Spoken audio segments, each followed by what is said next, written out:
Hi, I'm Courtney Johnson from MountedShooter.com and welcome to the first video in our new shooter series. Over the next several episodes, we're going to be covering what you need to know to get started in cowboy mounted shooting.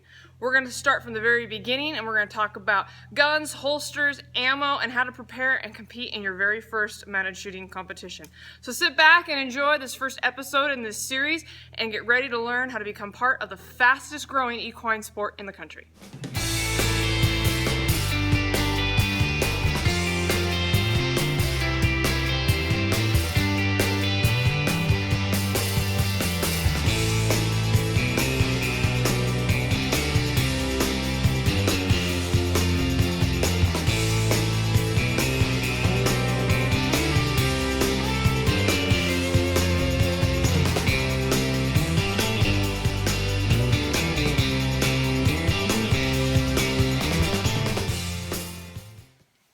The first step to getting started in mounted shooting is becoming familiar with the general rules of the sport.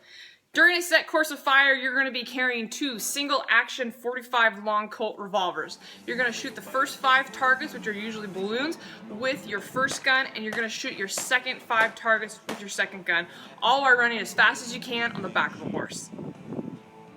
You should also become familiar with the different associations that govern the sport. At the time of production of this series, there are 3 governing bodies. There's SAS, which is the Single Action Shooting Society, MSA, which is Mounted Shooters of America, and the CMSA, which is the Cowboy Mounted Shooting Association.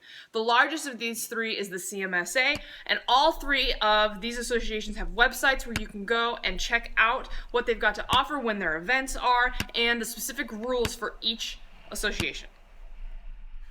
I would strongly suggest that you use one of those 3 associations to find a local mounted shooting club. Most clubs are more than happy to help you get started into the sport, and a lot of them even put on new shooter clinics.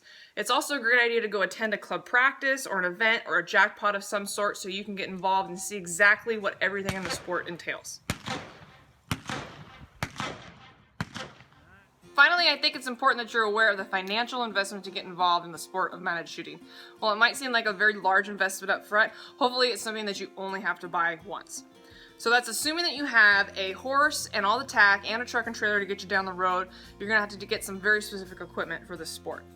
First of all, you're going to need a set of pistols, and those can start about $500 each, and you're going to need 2. Each one's also going to need an action job, and that can be about $75 to $100 depending on who's doing it for you. We're going to be talking about pistols specifically in another episode, so make sure to stay tuned for that. You're also going to need a set of holsters, and the cheapest I've seen is about $195, and of course the sky's the limit on a set of holsters. You also need to pay association and club dues if you decide to join a local club, and if you're going to compete in CMSA, you're going to need a pair of shinks or half chaps. Something like this would do just great. Thank you for watching this first episode in our new shooter series. If you have any questions or comments, please feel free to leave them below, and don't forget to check out MountedShooter.com.